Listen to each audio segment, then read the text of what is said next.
नमस्कार दोस्तों, स्वागत है आप लोगों का हमारे चैनल पर। आज सुनिए तेनालीराम की कहानियाँ। अंतिम इच्छा। समय के साथ साथ राजा कृष्ण देव राय की माता बहुत बूढ़ी हो गई थी। एक बार बहुत बीमार पड़ गई। उन्हें लगा कि अब वे शीघ्र ही मर जाएंगी। उन्हें आम से बहुत प्यार था, इसलिए जीवन के अंतिम दिनों में वे आम दान करना चाहती थी। सो उन्होंने राजा से ब्राह्मण को आमों को दान करने की इच्छा प्रकट की। वह समझती थी कि इस प्रकार दान करने से उन्हें स्वर्ग की प्राप्ति होगी। तो कुछ दिनों बाद राजा की माता अपनी अंतिम इच्छा की पूर्ति के बिना ही मृत्यु को प्राप्त हो गई। उनकी मृत्यु के बाद राजा ने सभी विद्वान ब्राह्मणों को बुलाया और अपनी माँ की अंतिम इच्छा के बारे में बताया। कुछ देर तक चुप रहने के पश्चात ब्राह्मण बोले, यह तो बहुत बुरा हुआ महाराज। अंतिम इच्छा के पूरा न होने की दशा में तो उन्हें मुक्ति नहीं मिल सकती, प्रेत योनि में भटकती रहेंगी। महाराज, आपको उनकी आत्मा की शांति का उपाय करना चाहिए। तब महाराज ने उनसे अपनी माता की अंतिम इच्छा की पूर्ति का उपाय पूछा। ब्राह्मण बोले, उनकी आत्मा की शांति के लिए आपको उनकी पुण्यतिथि पर सोने के आमों का दान करना पड़ेगा।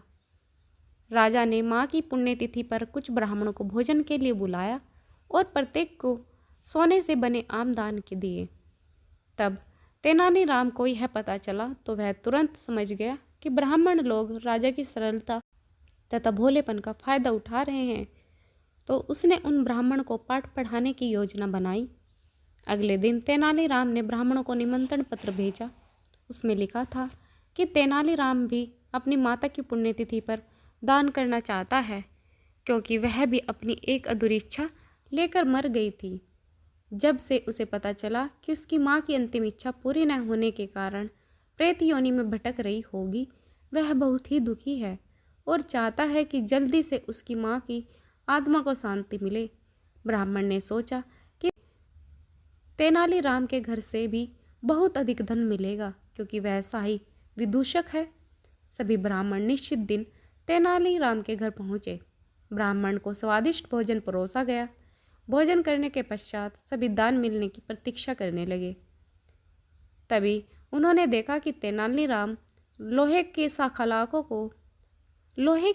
को आग में गर्म कर रहा था। पूछने पर तेनालीराम बोला, मेरी माँ फोड़ों के दर्द से परेशान थी। मृत्यु के समय उन्हें बहुत तेज दर्द हो रहा था। इससे पहले कि मैं गर्म सलाखों से उनकी सकाई करता, वह मर चुकी थी।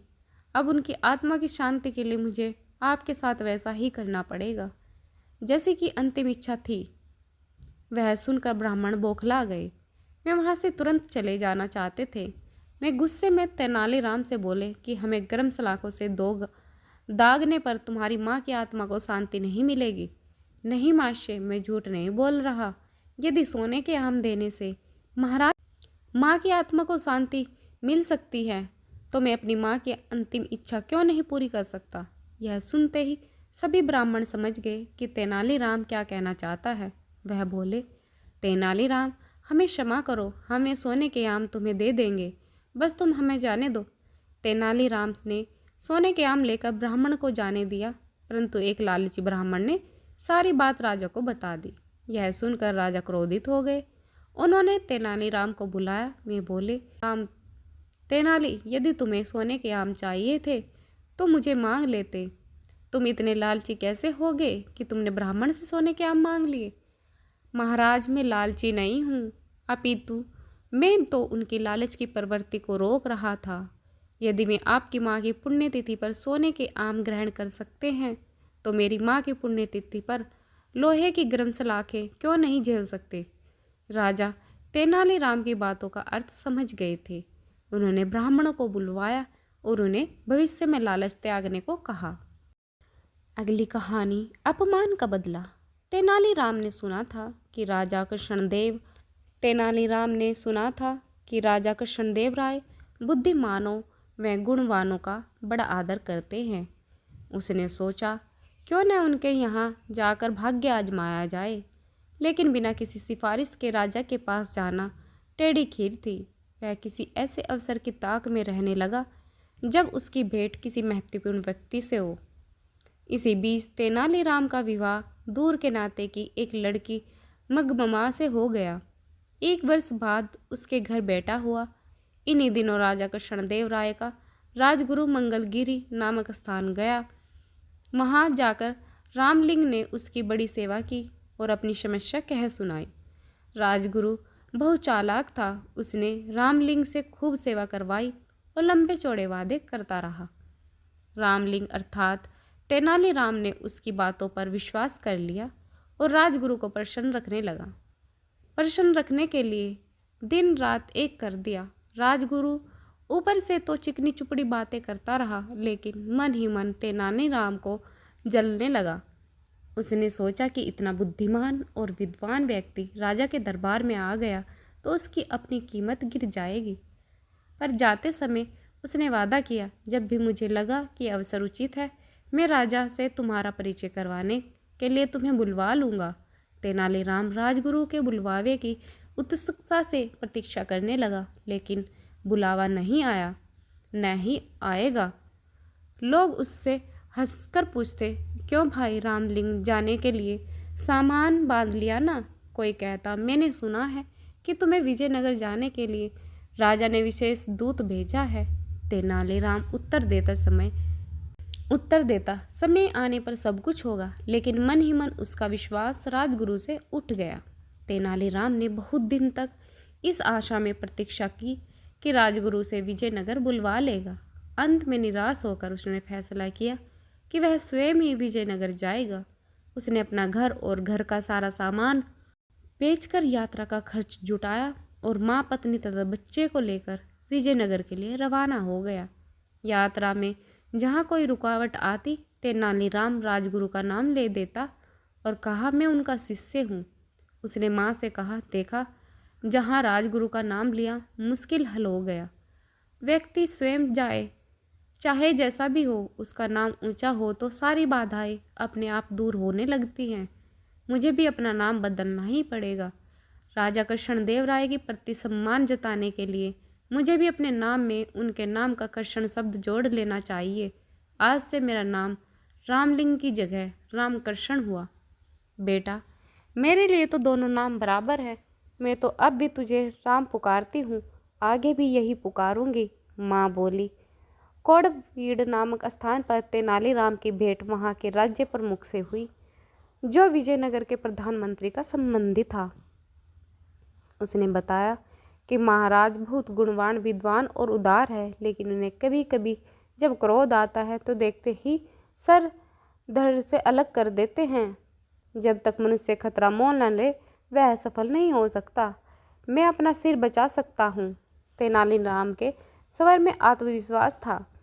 राज्य प्रमुख ने उससे यह भी बताया कि प्रधानमंत्री भी गुणी व्यक्ति का आदर करते हैं, पर ऐसे लोगों के लिए उन्होंने यहाँ स्थान नहीं है जो अपनी सहायता आप नहीं कर सकते। 4 महीने की लंबी यात्रा के बाद तेनालीराम अपने परिवार के साथ विजयनगर पहुँचा। वहाँ की चमक दमक तो वह देखकर दंग रह गया। चौड़ी चौड़ी सड़कें, भीड़ भीड़, हाथी घोड़े, सजी हुई दुकानें और शानदार इमारतें, यह सब उसके लिए नई चीज़ें थी। उसने कुछ दिन ठहरने के लिए वहाँ एक परिवार से प्रार्थना की। वहाँ अपनी माँ, पत्नी और बच्चे को छोड़कर वह राजगुरु के यहाँ पहुँचा। वहाँ तो भीड़ का ठिकाना ही नहीं था। राजमहल के बड़े से बड़े कर्मचारी से लेकर रसोइयों तक वहाँ जमा थे। नौकर चाकर भी कुछ कम नहीं थे। तेनालीराम ने एक नौकर को संदेश देकर भेजा कि उनसे कहो तेनाली गांव से राम आया है। नौकर ने वापस आकर कहा, राजगुरु ने कहा है कि वह इस नाम के किसी व्यक्ति को नहीं जानते। तेनालीराम बहुत हैरान हुआ। वह नौकर को पीछे हटाता और सीधे राजगुरु के पास पहुंचा। राजगुरु, आपने मुझे पहचाना नहीं? मैं रामलिंग हूँ, जिसने मंगलगिरी में आपकी सेवा की थी। राजगुरु भला उसे कब पहचानना चाहता था। उसने नौकरों से चिल्लाकर कहा, मैं नहीं जानता यह कौन आदमी है, इसे धक्के देकर बाहर निकाल दो। नौकरों ने तेनालीराम को धक्के देकर बाहर निकाल दिया। चारों ओर खड़े लोग यह दृश्य देखकर ठहाके लगा रहे थे। उसका कभी ऐसा अपमान नहीं हुआ। उसने मन ही मन में फैसला किया कि राजगुरु से वह अपने अपमान का बदला अवश्य लेगा। इससे पहले राजा का दिल जीतना जरूरी था। दूसरे दिन वह राज दरबार में जा पहुंचा। उसने देखा कि वहाँ जोरों का वाद विवाद हो रहा है। संसार क्या है और जीवन क्या है, ऐसी बड़ी बड़ी बातों पर बहस हो रही थी।